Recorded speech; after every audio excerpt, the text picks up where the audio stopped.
What's going on, tube you? Welcome back to the channel, ladies and gents. Today's video is just going to be an update on the Redeye build, how it's coming along and everything like that.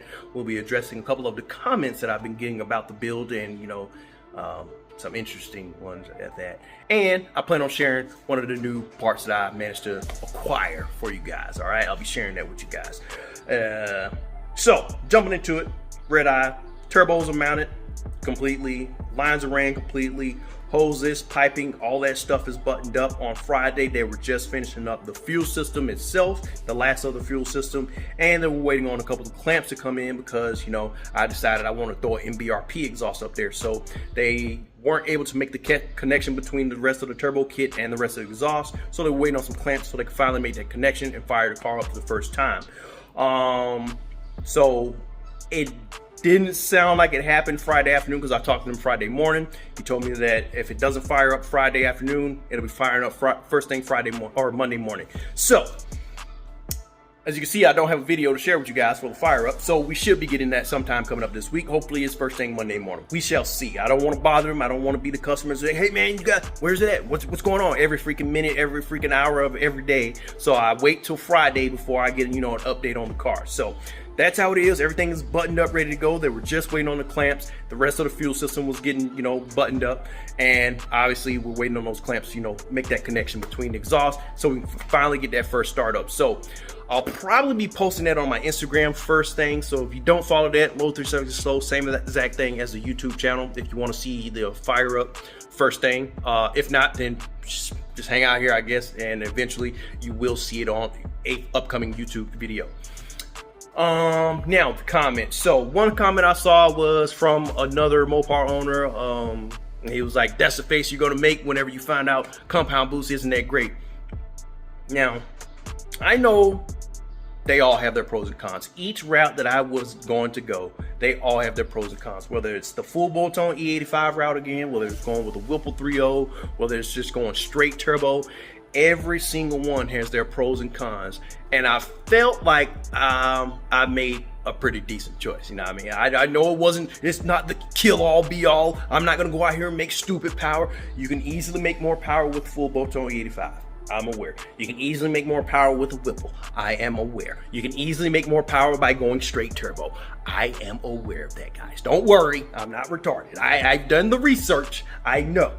And all of them, like I said, they have their pros and the cons. So the reason I wanted to go compound boost was, I've made a video about this before, but I feel like I have to explain this every time.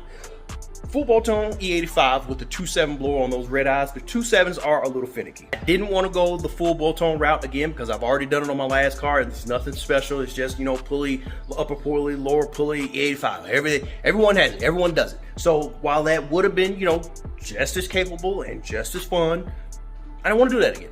I didn't want to do that. And for my goals for the car, I want bottom 9s, high 8s. That is the goal that I set for this car. That is where I'm working towards. Full bolt-on E85 would have probably got me mid to low 9s. It wouldn't have been bottom 9s, but it probably would have been mid to low 9s. You know what I'm saying? So while it would have got me closer there, eventually I was going to have to do a lot more to get that, extra leverage out of that 2.7 to get me over that hump to where I wanted to be. Is the 2.7 capable? Yes. Did I want to deal with that? No. I wanted to go turbos. I wanted something different. I wanted something that we could bring to the channel and be like, hey guys, this is something you probably haven't seen much of. Everyone has full bolt-on E85 cars. Hellcats especially. Everyone has it. Pulley, E85. Everyone's got that. I had it on my last car. I know what it does. I know what it's capable of. Do I want it this time? No, I wanted something different. So that's why I didn't go that route. Whipple. Whipple. We've been through this before, guys. I've talked about it time and time again. You can definitely make more power with a Whipple. You can make just as much, if not more power with a Whipple. I am aware of that. End of the day, Whipple ain't the best. It's just simply not. They're not where they're supposed to be. They're not where they used to be. I've seen Whipples get thrown onto a car, literally broken out of the box. I've seen Whipples go down a track one time and then they're broken. I've seen Whipples go out here and last, 5 runs, 10 runs, 20 runs, it just depends. But I've also seen Whipples go out here and be flawless. You know what I'm saying? I've seen people go out here and they beat on them, and they don't have any issues out of them. But unfortunately, the amount of negative that I see coming from the Whipple camp, and how, because I'm on the pages, I follow the pages, guys. Once again, remember, I do the research. I join the pages. I join the forums and stuff. So I'm not making a freaking just a blind ass purchase. And we'll get into that in a little bit. So I'm on those Whipple pages, and I definitely see the issues and the problems they go through. I've seen plenty of guys say, man, if I hadn't bought this Whipple, I'd definitely go turbo. Man, I wish I would have known this before I went Whipple, blah, blah, blah, blah. I've seen people literally have the Whipple, mount it, make a couple passes, and then they're like, nah. And they take them off. And I'm supposed to go Whipple? Nah, I'm good. I'm good, guys. You're good. And as far as going straight turbo, that is the plan eventually. Not right now. Eventually, I will go straight turbo. One, I didn't go straight turbo right now because I didn't really know what I wanted to do for the intake manifold, the turbo manifold. So the Demon Performance has a pretty nice one, but that shit's like $7 grand. That's damn near the price of the turbo kit itself. Nah, I ain't big on that. But the other option was to gut the blower, and I really didn't want to gut a perfectly good blower at the moment. If the blower becomes hurt and we have to gut it anyway or take it off, then you can just use the shell of the blower. Like, you can just take the rotors out, you know, just use that as the intake manifold itself. So you can definitely use the standard blower that are on these cars, whether it's 2.4 or 2.7. You can just use the blower that's up there, just gut it, and then you can just use that as an intake manifold. So that will probably be the route that I go, just because of how expensive the turbo intakes are. So maybe down the road, that's probably not really maybe. So eventually down the road, that is the route that I will go. But then I would need two-step and all this other stuff, and I didn't want to feel like doing that. With the compound boost setup, you get the best of both worlds. Pretty sure you guys commenting these crazy things, you probably already know that. So you get the low end of the supercharger, and then up top you get the turbos taking over. So you do get the best of both worlds. Now obviously, after a certain threshold, you do end up choking out those turbos. You just make too much power. But at that point, you're already making way too much for the stock motor and stock transmission anyway. So I don't plan on going over that because I want the motor and the transmission to survive. Obviously, I'm not trying to blow anything up. I don't plan on making the type of power that will cause those turbos to be suffocating, as you guys are saying in these comments. So, and that's just not the case. Like, I want to say around, if you're targeting 1300, yes, you are choking the turbos out. But I've seen the compound setup is good for right around 1100, and 1100 that's a lot of freaking power, man. You can run 8s with 1100, especially with a little bit of weight reduction. 1100 horsepower is more than enough to freaking run 8s. Especially in these boats, man. You can do it.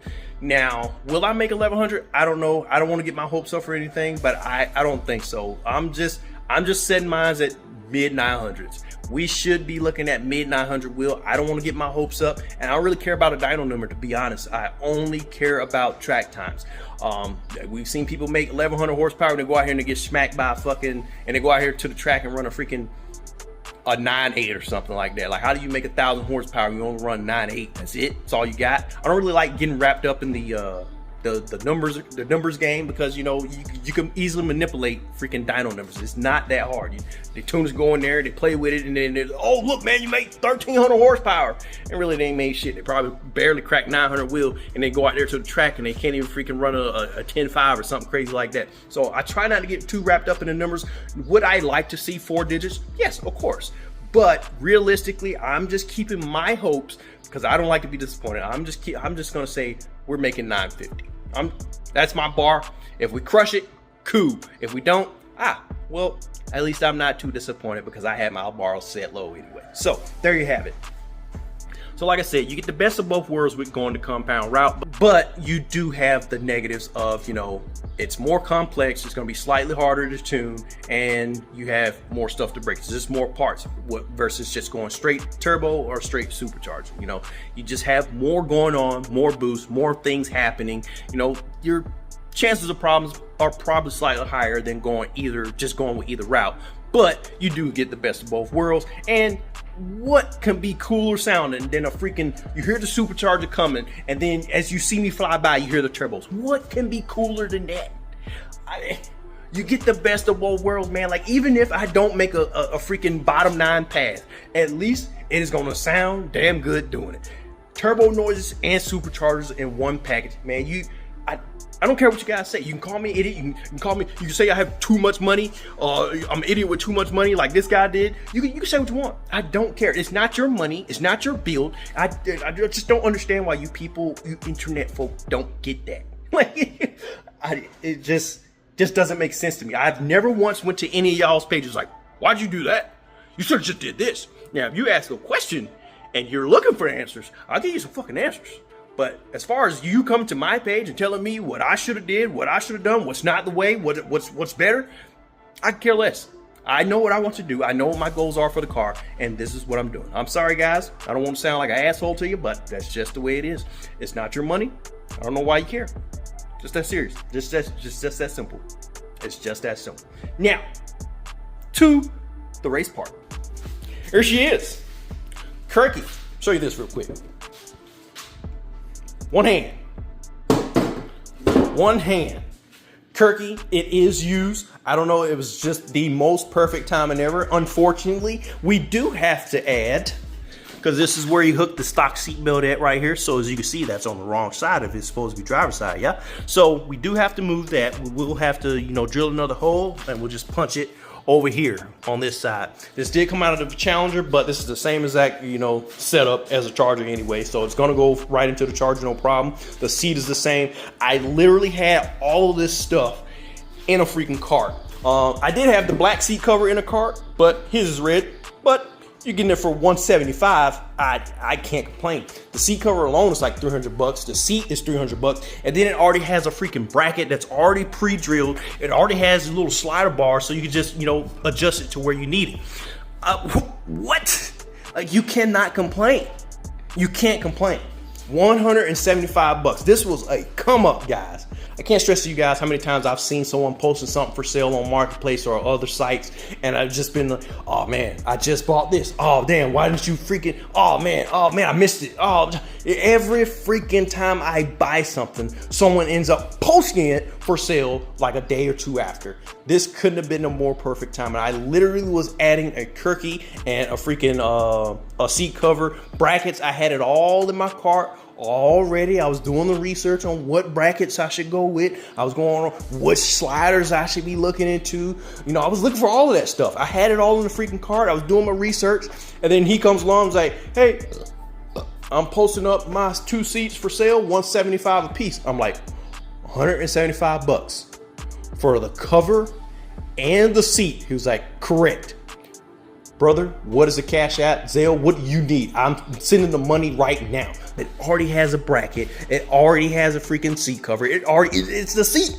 That's the score of the build. So that's probably the easiest, the biggest come up I've had so far on any of these builds. $175 for everything. And for those of you who are going to ask about the airbag / seat belt light, don't worry, I got something on the way for that as well, and I plan on sharing it as soon as it gets here. So that's all I got for you guys, man. It's your first time stopping by. Like, subscribe, hit that bell icon so you guys get notifications when these videos go up. So go to the Instagram channel, low 3 seconds of soul, all one word. I'll put it down in the description. Until next time, 2 of you, I'm out. Peace.